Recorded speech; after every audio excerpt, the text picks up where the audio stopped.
जिनके पास रियलिटी नहीं है उनके पास एक्टिंग है, और जिनके पास रियलिटी है उनके पास एक्टिंग नहीं है। मैं आपसे एक सवाल पूछूं, बुरा नहीं मानेंगे? प्रीचिंग तो अभी स्टार्ट करूंगा, 5 मिनट खाली। क्या आप जैसे यहां हैं वैसे घर में हैं? अब दूसरी बात पूछूं, आपको प्रभु से डर नहीं लगता?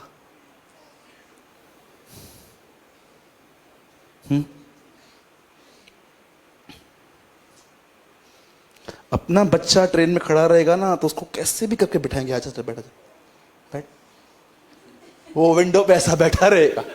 लेकिन बाजू वाला आएगा ना, क्या है सीधे खड़े रहो। आपको अपने अंदर स्वार्थीपन दिखाई नहीं देता? हाँ, now listen what I am saying. क्या करें इसका? सब अंदर से आ रहा है, कोई भी बाहर से नहीं आ रही है चीज, सब अंदर से आ रही है। क्या करूं उसका? और बाइबल बताती है यीशु परमेश्वर और मनुष्यों के अनुग्रह में बड़ा हुआ। तुमको एक ही चीज चाहिए, इस भीतर के अंदर से जो करप्ट आ रहा है, you need the grace of God. कोई अपनी शक्ति से नहीं बदल सकता, तुम्हें खुदावन का फजल चाहिए। आज से बहुत साल पहले, और मैं आपको बताना चाहता हूं, जो भी लोग यहां पर घमंडी हैं, बता एक इमेज दी थी मैंने आपको, जरा देख लो, कहीं आप इसमें तो नहीं हो। जिन भी लोगों में घमंड है ना, आप देखो कहां जा रहे हो, कलीसिया में आके। लाइट्स बंद कर भाई, लाइट बंद कर दे, सब बंद करिए। इमेज देखो जरा, ये आप इमेज हट गई भाई, 1 सेकेंड, मैं चाहता हूं आप इस इमेज को देखो। जो भी लोग घमंडी है ना, ये वही लोग हैं। एक तरफ से चर्च जा रहे हैं, दूसरी तरफ से गिर रहे हैं। तुम तो उसमें नहीं हो ना। बहुत मेहनत करनी पड़ती है इन पिक्चरों को ढूंढने में, मुझे घंटों लग जाते हैं। मैंने आज ये पिक्चर डाउनलोड करके भाई को दी, मैंने बोला लगा इसको पहले भी हमने लगाई थी। एक जमावड़ा है, एक भीड़ है जो चर्च आ रही है, पर जैसे वो चर्च जा रही है वो दूसरी तरफ गिर रही है। ये उन लोगों की दिशा है जो कलीसिया में घमंड लेके बैठे हैं कि इसको माफ क्यों ना करूं, उसको माफ क्यों करूं, ये ना करूं, वो ना करूं। अगर आपका किसी से नहीं जमता है ना, कोई बात नहीं, गैप बनाओ, नफरत मत रखो। अगर तुमने नफरत बना के रखी है ना, मैं तुमसे कहता हूं, दिस इज योर फ्यूचर। कई लोग सोचते हैं बस यीशु आएगा मैं ले जाऊंगा। अरे 10 कुंवारियां थी, 5 को ले गया, वो 5 रह गई, तुम भी रह सकते हो। आज की क्रिश्चियनिटी कहती है नहीं नहीं नहीं, जीसस लव्स मी, यीशु प्यार करता है, ले जाएगा। तुम धोखे में जी रहे हो। उन 5 को कहा गया था मैं तुम्हें नहीं जानता, मैं अपनी ड्यूटी पूरी कर रहा हूं, पिलातूस की तरह हाथ धो रहा हूं, मैं हर एक के खून से छूटा हुआ हूं। मैं जो लोग चर्च में आके घमंडी है ना, उनकी यही हश्र है। ऊंचे पहाड़ नीचे किए जाएं, जॉन द बैप्टिस्ट कहता है, हर घाटी भर दी जाए। अब सुनिए मैं क्या बोलने की कोशिश कर रहा हूं, मैं 5 मिनट में खत्म करूंगा। बाइबल मुकद्दस एक व्यक्ति के विषय में बताती है, उसका नाम था पतरस। उसे यीशु ने कहा था मुर्गे की बांग देने से पहले तू 3 बार मेरा इनकार करेगा। शायद आप सब जानते होंगे, पतरस ने 3 बार उसने प्रभु के लिए क्या कहा था, मैं नहीं जानता। और जैसे ये मुर्गे ने बांध दी, पतरस के इस बात का मुर्गे के साथ क्या कनेक्शन है? कभी आपने इस बारे में सोचा? मैं इन दिनों में रूस्टर एक मुर्गे के ऊपर मैं पूरा मैं सीख रहा हूं कि क्या हुआ था उन दिनों में ऐसा कि यीशु ने कहा मुर्गे की बांग देने से पहले तू 3 बार मेरा इनकार करेगा। आपको पता है ये एक ब्लेसेड प्रोफेसी थी। मुर्गा हमेशा मॉर्निंग में स्टार्ट करता है देना। प्रभु पतरस को समझा रहा था शायद तू अंधकार में आए, लेकिन डरना मत, एक नया सवेरा तेरे लिए आएगा, मैं तुझे उठाऊंगा, मैं तुझे स्टैंड करूंगा। Now listen very carefully. अब सुनिए, बाइबल ऐसा बताती है पतरस को उसने चुना, पर पतरस आहिस्ते आहिस्ते प्रभु के साथ रह के हम्बल नहीं और ईगोस्टिक बन गया था। आप उसके अंदर फ्रूट्स देख सकते हो। हमेशा घमंडी आदमी की जानते हो एक बात क्या रहती है, 2 लोग बात करेंगे ना, बीच में आके कूदेगा। बता सुनो तो, वेट। घमंडी आदमी की सबसे बड़ी बात जानते हैं क्या होती है? उनको बात करते समय ना पता ही नहीं चलता। प्रभु मैं तंबू बनाऊं, ब्रैकेट में लिखा है वो नहीं जानता था क्या बोलता था। How many people know? अधिक बोलते हैं, शांत रहना, हमेशा अपनी स्पिरिचुअलिटी का ये दिखाना चाहते हैं कि हम कुछ हैं। इसलिए यीशु पतरस ने कहा, प्रभु 11 चुप करके खड़े थे, ये बोलता है मैं आऊं पानी पे चलूं? क्यों भाई, सब तो चुप करके बैठे हैं, तेरे को क्या करने का, खड़ा रहना? नो, मेरे को दिखाना है आई एम समथिंग। वो बोलता था, बहुत कुछ था। इवन आप सोचो, मेरे 11 भाई लोग यहां पर खड़े हैं और मैं एक को बोलता हूं ये सब आपको छोड़ देंगे, मैं आपको नहीं छोड़ूंगा भाई। कितनी बड़ी इंसल्ट है उन भाइयों की जो सामने खड़े हैं। यार ऐसा कैसे बात कर रहा है pastor?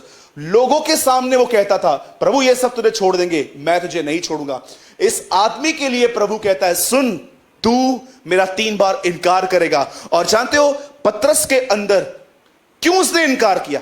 Why he denial 3 times?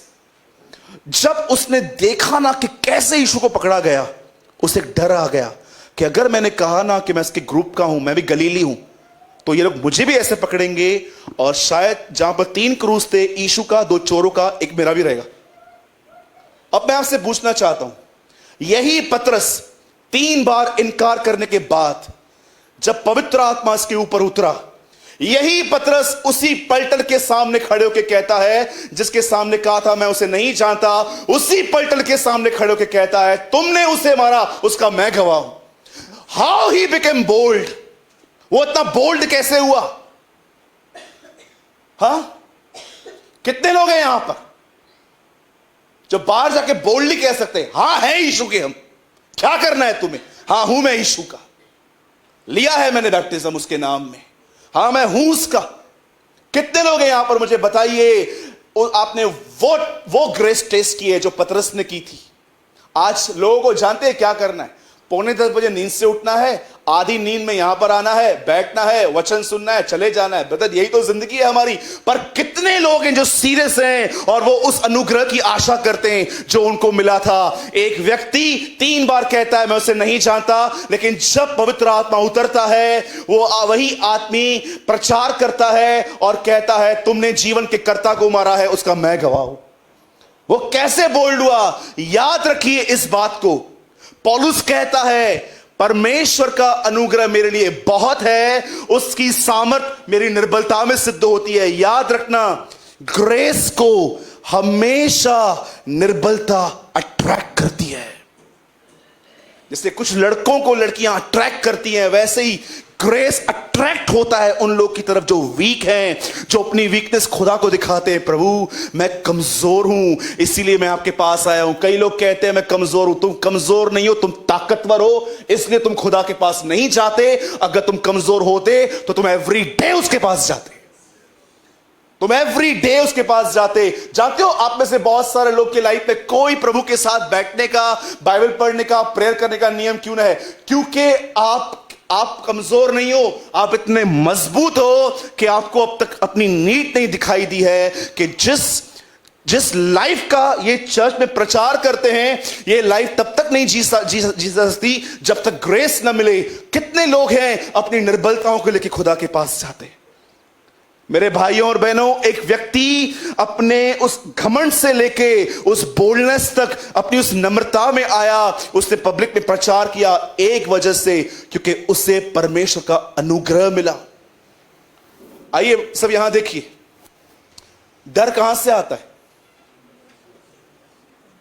Boldness कहां से आती है? पहले कहता है मैं उसे नहीं जानता, अब कहता है तुमने उससे मारा, उसका मैं गवाह हूं। इसके इनर मैन में ग्रेस कैसे मिला? मैंने क्या कहा था आपको मीटिंग शुरू करने से पहले? आज लोग चाहते हैं परमेश्वर सिर्फ बाहर का काम करे, पर कितने लोग हैं जो परमेश्वर चाहते हैं, प्रभु से ये चाहते हैं, lord give me grace to my internal man. Tell me, मैं आपको चाबी दूं, लेंगे? पक्का? लेने से भी कुछ नहीं होगा, उसे लगाएंगे? मैं आपको बताना चाहता हूं, the old preachings of cents, ये वही प्रचार है जो करते थे। बी ऑनेस्ट, ईमानदार बनो। आपको पता है, अपने से यहां पर जितने भी लोग बैठे हैं ना, मैंने हर चीज में, हर हर इंसान में एक बात की कमी देखी है, द लैक ऑफ ऑनेस्टी। इसलिए आप में से बहुतों के ऊपर कोई खुदा का फजल नहीं है। यू नो क्या होता है ऑनेस्ट होना? परमेश्वर आपको जो भी दिखाए ना कि आप गलत हो, आप बोलते हो yes Lord I am, forgive me. मैं अपनी आत्मा में आज भी ये महसूस कर रहा हूं, आप में से कुछ लोग सिर्फ इस ग्रेस से इसलिए वंचित हैं क्योंकि you don't have any honesty. झगड़ा होने के बाद दूसरे के पास जाके ये बोलते हो मेरी गलती थी, मेरे को गुस्सा आ गया। जानते हो क्या बोलते हो जाके? देख मेरे साथ कैसे चलते हैं, ढोंगी कहीं के, पाखंडी, हिपोक्रेट्स। कितने लोग हैं जो प्रभु को ये कहते फॉरगिव मी, मेरे अंदर ये पहाड़ है, इसको तू तोड़ने की कोशिश कर रहा है और देख मैं तेरा ही विरोध कर रहा हूं। किसने दिया है? नाउ वन लास्ट थिंग, मैं चाहता हूं अब सब अपनी बाइबल को यहां छोड़ दो, ऊपर देखो। मैं जानता हूं आपके अंदर ये बात थोड़ी मुश्किल जाएगी। बताओ यीशु मसीह क्रूस पे चढ़ेगा, ये प्लान कहां बना था?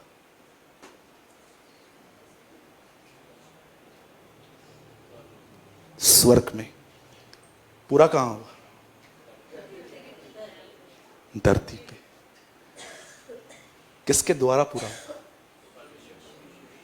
परमेश्वर ने ये बनाया, किसके द्वारा पूरा हुआ?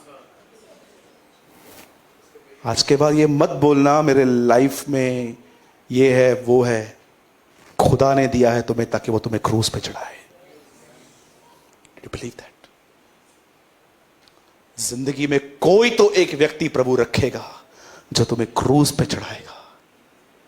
और जब तक तुम क्रूस पे नहीं चढ़ाए गए हो, I am not telling you physically क्रूस पे चढ़ना, आपके अंदर एक करप्ट लाइफ है, जैसे कहते हैं सेल्फ लाइफ, वो क्रूस पे चढ़नी जरूरी है। और ये जरूरी है कि कोई तो आपके लाइफ में हो जो आपको नीचे ले जाए। He will be crucify you. याद रखना, पुनरुत्थान उनका ही होगा जो मरे हैं। हे मेरे भाई तीमुथियुस, देख यदि हम उसके साथ मर गए हैं तो हम उसके साथ जिएंगे भी, पौलुस कहता है। आज मैं आपसे पूछता हूं, कितने लोग हैं उन लोगों का विरोध करते हैं जो खुदा ने आपके लिए रखे हैं? हाँ,